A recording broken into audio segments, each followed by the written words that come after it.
sejahtera Allah kiranya menyertai setiap kita. Saat ini kita merenungkan firman Tuhan, kita siapkan hati kita. Terlebih dahulu mari kita memuji Tuhan. Aku mengasihi Engkau Yesus. Aku mengasihi Engkau Yesus dengan segenap hatiku. Aku mengasihi Engkau Yesus dengan segenap jiwaku. Ku renungkan firman-Mu siang dan malam, ku pegang perintah-Mu dan ku lakukan. Engkau tahu ya Tuhan, tujuan hidupku hanyalah untuk menyenangkan hati-Mu.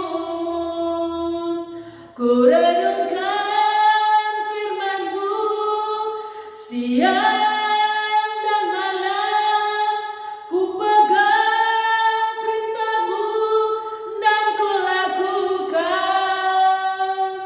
Engkau tahu ya Tuhan, tujuan hidupku hanyalah untuk menyenangkan hati-Mu. Amin. Biarlah tujuan hidup kita hanya menyenangkan hati Yesus. Mari kita membuka Alkitab kita, Mazmur 78 ayat 56 sampai ayat yang ke-72. Demikianlah firman Tuhan. Tetapi mereka mencobai dan memberontak terhadap Allah yang maha tinggi dan tidak berpegang pada peringatan-peringatannya. Mereka murtad dan berkhianat seperti nenek moyang mereka, berubah seperti busur yang memperdaya. Mereka menyakiti hatinya dengan bukit-bukit pengorbanan mereka, membuat dia cemburu dengan patung-patung mereka.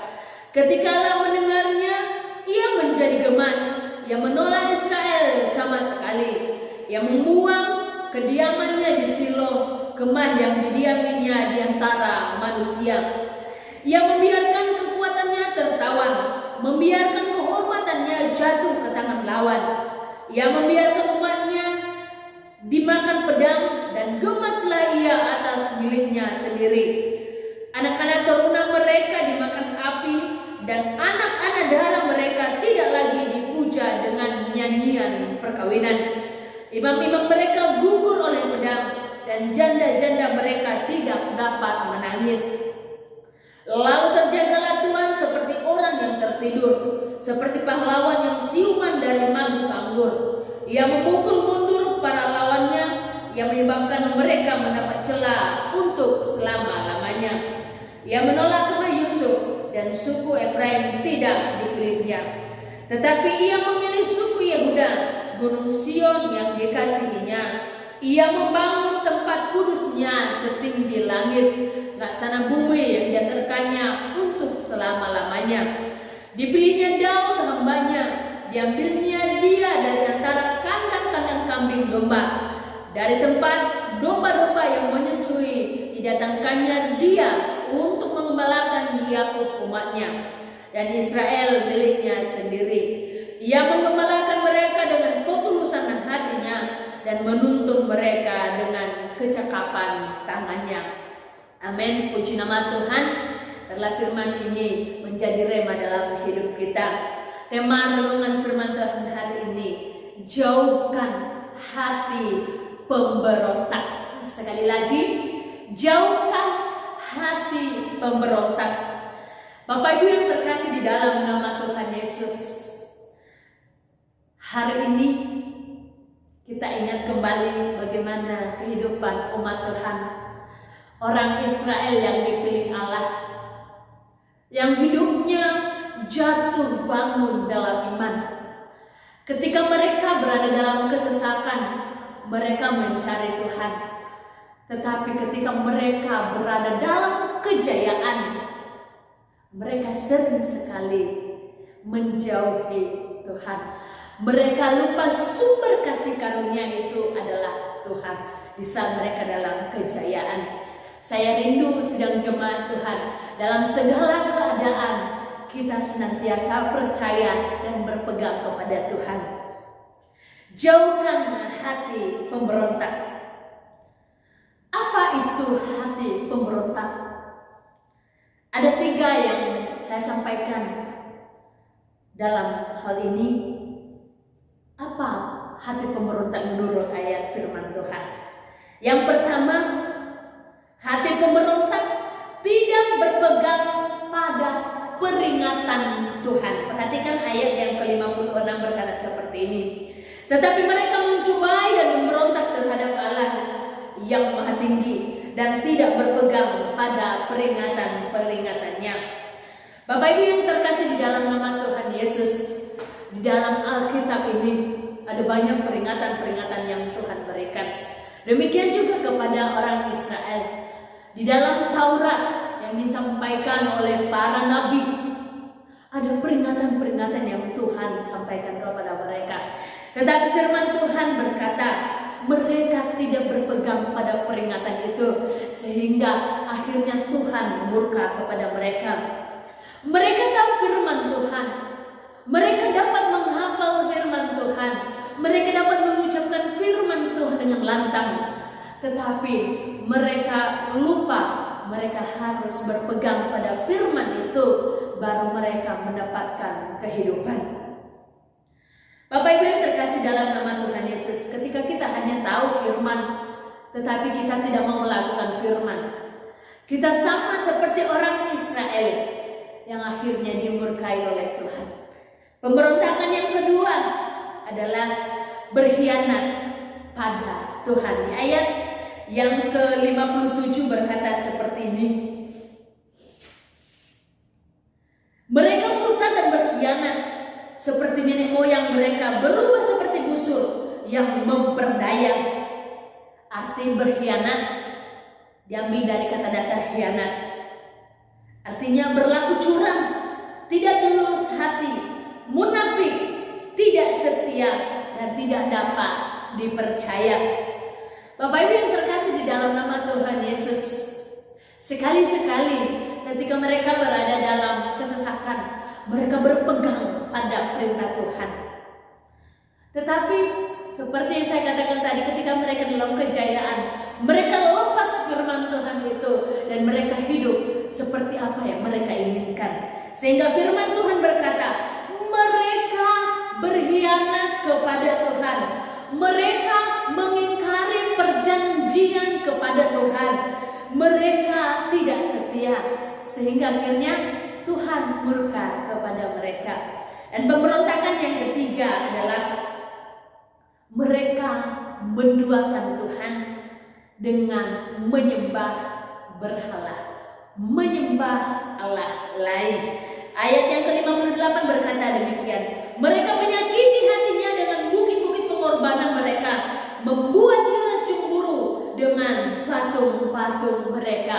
Bapak Ibu yang terkasih dalam nama Tuhan Yesus, orang Israel tahu Tuhan itu Maha Kuasa, tapi mereka masih mau menyamakan, menyetarakan Tuhan dengan patung berhala buatan manusia. Karena itu Tuhan begitu marah. Firman Tuhan berkata, Tuhan cemburu. Dan kalau Tuhan sudah cemburu, Bapak Ibu, mereka mengalami yang namanya kemurtadan. Mereka dimurkai oleh Tuhan. Kenapa Tuhan begitu marah? Karena Tuhan tidak dapat disamakan dengan apapun yang ada di dunia ini. Bapak Ibu yang terkasih, sekali kita memilih Tuhan menjadi tempat sandaran kita, menjadi pribadi tempat harapan kita, mari kita jangan beralih, karena Tuhan tidak kekurangan hikmat, tidak kekurangan pertolongan bagi setiap orang yang percaya kepadanya. Mari tetap teguh kepada Tuhan. Mari kita jauhkanlah hati yang memberontak. Karena apa? Ada 3 akibat yang saya sampaikan. Akibat pemberontakan adalah penolakan Allah. Ketika kita berontak ketika hati kita tidak setia kepada Tuhan, akibatnya Tuhan menolak kita. Perhatikan ayat yang ke-59 sampai ayat 60 berkata seperti ini. Ketika Allah mendengarnya, ia menjadi gemas. Ia menolak Israel sama sekali. Ia membuang kediamannya di Silo, kemah yang didiaminya di antara manusia. Ketika kita berontak kepada Tuhan, ketika kita mendoakan Tuhan, firman Tuhan berkata, Allah menolak kita. Tuhan tidak berkenan lagi kepada kita. Firman Tuhan berkata, Tuhan membuang tempat kediamannya. Di zaman sekarang apa tempat kediaman Tuhan? Yang kita tahu adalah gereja, tempat berkumpul jemaat. Dan kediaman Tuhan di dalam diri kita, hati kita sendiri.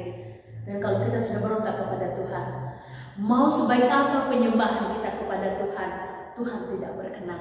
Karena itu Bapak Ibu, mari sungguh-sungguh hanya bersandar kepada Tuhan. Dan akibat pemberontakan yang kedua, hilangnya kedamaian. Setelah Tuhan menolak kita, kedamaian itu akan hilang dan pasti hilang. Pak, mari perhatikan ayat yang ke-61 sampai 64 berkata seperti ini. Ia membiarkan kekuatannya tertawan, membiarkan kehormatannya jatuh ke tangan lawan. Ia membiarkan umatnya dimakan pedang, dan gemaslah ia atas miliknya sendiri. Anak-anak teruna mereka dimakan api, dan anak-anak darah mereka tidak lagi dipuja dengan nyanyian perkawinan. Imam-imam mereka gugur oleh pedang, dan janda-janda mereka tidak dapat menangis. Perhatikan Bapak Ibu apa yang terjadi di tengah-tengah umat Tuhan yang memberontak kepada Tuhan. Tidak ada lagi kedamaian. Di mana-mana ada kesusahan, di mana-mana ada hati yang penuh dengan kesedihan. Ini yang dialami oleh orang Israel ketika mereka memberontak kepada Tuhan. Dan yang ketiga, hilangnya kekuatan. Perhatikan ayat yang ke-65 dan 66. Lalu terjagalah Tuhan seperti orang yang tertidur, seperti pahlawan yang siuman dari mabuk anggur. Ia memukul mundur para lawannya, yang menyebabkan mereka mendapat celah untuk selama-lamanya. Tidak ada kekuatan. Kenapa tidak ada kekuatan? Karena kekuatan itu Tuhan sudah ambil. Dan kalau Tuhan sudah ambil, apalagi yang kita miliki. Karena itu Bapak Ibu, kekuatan kita berada di dalam Tuhan. Dan ketika kita berada di dalam Tuhan, kita punya power yang luar biasa. Karena itu, mari jangan menjauh dari Tuhan. Tapi sebaliknya apa yang harus kita lakukan? Mari perhatikan ayat ke-70 sampai ayat ke-72. Dipilihnya Daud hambanya, diambilnya dia dari antara kandang-kandang kambing domba, dari tempat domba-domba yang menyusui, didatangkannya dia untuk mengembalakan Yakub umatnya, dan Israel miliknya sendiri. Ia menggembalakan mereka dengan ketulusan hatinya dan menuntun mereka dengan kecakapan tangannya. Bapak Ibu yang terkasih dalam nama Tuhan Yesus, di sini ada nama Daud. Dia memilih Daud mengembalakan umatnya. Ada apa dengan Daud? Di sepanjang Alkitab yang kita baca, kalau Bapak Ibu pernah membaca tentang kisahnya Daud, Daud itu adalah orang yang sungguh-sungguh setia kepada Tuhan. Dalam hal apapun yang dialaminya, suka duka, dia tetap berpegang teguh pada Tuhan. Karena itu Tuhan memilihnya. Dari beribu-ribu orang Israel yang ada, Tuhan memilih satu orang ini, adalah Daud. Tuhan tidak tertarik kepada gerombolan orang. Tuhan tidak tertarik kepada banyaknya orang, tetapi Tuhan tertarik kepada hati yang mau taat dan setia kepada Tuhan. Saya rindu kita menjadi salah satu yang dipilih Tuhan. Kita menjadi orang-orang yang berpaut kepada Tuhan, yang mengandalkan Tuhan setiap waktu seperti Daud, sehingga kita bisa menjadi orang-orang pilihan Allah yang dapat menggembalakan orang-orang yang ada di sekitar kita, yang dapat mengembalakan diri sendiri, menggembalakan keluarga kita. Demikianlah renungan hari ini. Damai sejahtera Allah menyertai kita. Mari kita berdoa. Bapa dalam surga dan juru selamat kami, terima kasih buat anugerah-Mu, terima kasih buat firman-Mu. Tolong kami sebagai umat Tuhan tetap berpegang teguh pada Tuhan, tetap mengandalkan Tuhan dalam hidup kami. Dan hati yang memberontak, mari Engkau ambil dari hidup kami. Dan kami mau Tuhan kedamaian-Mu, kekuatan-Mu, lawatan-Mu menjadi bagian kami. Kami mau taat dan setia kepada-Mu seumur hidup kami. Dalam nama Yesus Tuhan kami berdoa dan mengucap syukur. Haleluya. Amin. Selamat beraktivitas hari ini. Tuhan Yesus